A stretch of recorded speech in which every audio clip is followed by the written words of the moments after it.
Hello everybody, how are you all? I hope each one of is fine and doing great in your studies.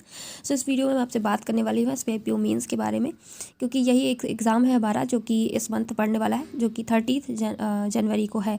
उसके पहले SBI clerk mains है काफ़ी लोगों का, जो कि 15 जन को है। तो आपका सारा ध्यान, सारा फोकस उसी पर होना चाहिए, और उसमें जो आप प्रिपरेशन करोगे वो आपके एसबीआई मेंस में भी काम आ जाएगी। थोड़ा सा जो लेवल का डिफरेंस है वो आपका जो 15 डेज़ का टाइम रहेगा उसमें कवर कर लीजिएगा, लेकिन अभी सारा ध्यान आपका एसबीआई क्लर्क मेंस में होना चाहिए। ठीक है, सॉरी। तो बाकी जो जिन लोगों का नहीं है एसबीआई क्लर्क मेंस, तो उनके लिए है, क्योंकि इस मंथ में हमारा सिर्फ और सिर्फ इस मंथ को हमें एसबीआई पीओ मेंस को ही देना है, मतलब मेंस को ही डिवोट करना है एक तरीके से।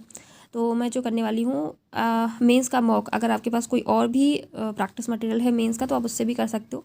ठीक है, तो मेंस का मॉक जिसमें 2 सेक्शन जो हमारे होते हैं, इंग्लिश एंड जीए, वो तो हमें बहुत अच्छे से अटेम्प्ट करने मैं भी करूँगी। बाकी रीजनिंग अकाउंट में जितने क्वेश्चन बन जाते हैं ठीक है, नहीं बनते हैं तो उसे पूरा दिन मतलब एनालाइज करना है बहुत अच्छे से।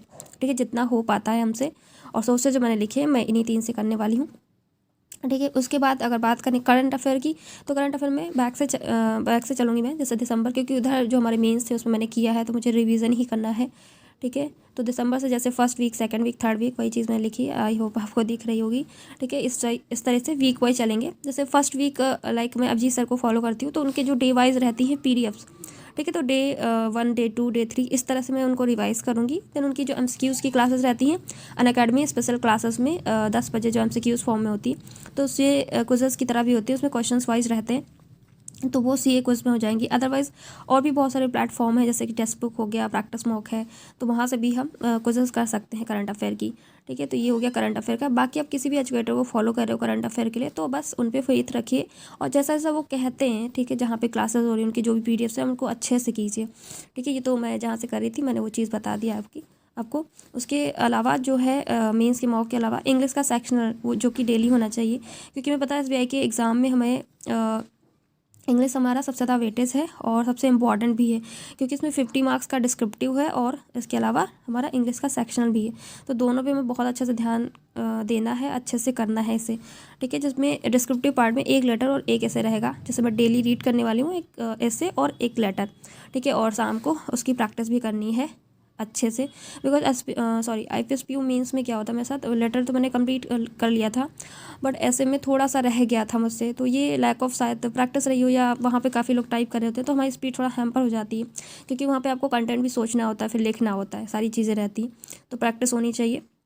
तो मुझे लगता है ये मिस्टेक हुई है, तो मुझे नहीं करनी है, अच्छे से प्रैक्टिस करनी है, और आप लोग भी कीजिएगा। डेली रीड भी करना है और डिस्क्रिप्टिव टाइप भी करना है। ठीक है, जिन लोग ये स्पीड है तो मैं नहीं कह सकती, बट मैं अपना बता रही थी, आप चाहो तो कर सकते हो। और रही बात हाँ रीड की, तो रीड बाकी तो वैसे आर्टिकल्स बहुत होते हैं, काफ़ी लोग कहेंगे कहीं से भी रीड, लेकिन जो प्रीवियस ईयर आए हुए हैं हमारे ऐसे और लेटर पूछे गए उसी पैटर्न पे ही रहते हैं, वही चीज़ें फॉलो होती हैं, तो उसी से मैं इसी बुक से रीड करने वाली हूँ। ठीक है, इसमें बहुत सारे इंपॉर्टेंट एसेस और प्रीवियस ईयर के दे रखे हैं, और भी सारे जो करंट टॉपिक्स पे हमारे ऐसे और लेटर्स हैं, फॉर्मेट और वगैरह सब कुछ मतलब दे रखा है इसमें, तो मैं इसी से रीड करने वाली हूँ। ठीक है, और मैंने आईपीएस पीओ मेंस के लिए भी इसी से किया था। ठीक है, जितने भी टॉपिक्स हैं इसमें सब कवर्ड हैं। बाकी अगर आप लोगों को भी करना है तो आप लोग भी कर सकते हो, जिन लोगों के पास बुक है तो बहुत अच्छी बात, नहीं है तो मैं लिंक आपको डिस्क्रिप्शन बॉक्स में दे दूँगी, अगर आपको लेना है तो आप भी ले सकते हो। ठीक है, इसके अलावा चीज़ें मतलब ये इसमें क्या है ना कि हर चीज़ में प्रॉपर्ली गिवन है, तो आपको कहीं ढूंढने की ज़रूरत नहीं पड़ेगी, क्योंकि क्या होता है काफ़ी टॉपिक्स हम इधर उधर सर्च करते हैं, या आर्टिकल वगैरह रीड करने से कोई वो नहीं है।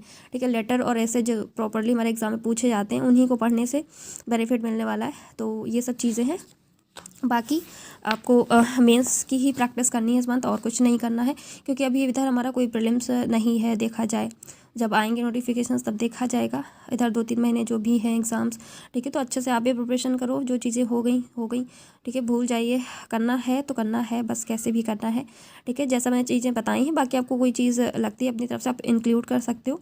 जिन लोगों का मीन्स पिछले मंथ नहीं भी था तो आप अच्छे से कर लेना। करंट अफेयर बहुत इंपॉर्टेंट है, क्योंकि इसमें करंट अफेयर का भी मुझे एग्जैक्टली नहीं याद है, तो मैं आपको गलत इन्फॉर्मेशन नहीं दूंगी, बट इसमें भी क्वेश्चंस आई थिंक बढ़े हैं। एक तरीके से देखा जाए तो करंट अफेयर और इंग्लिश दोनों का वेटेज बहुत ज़्यादा है एसबीआई में, तो मुझे अच्छे से करना चाहिए अकॉर्डिंग टू मी।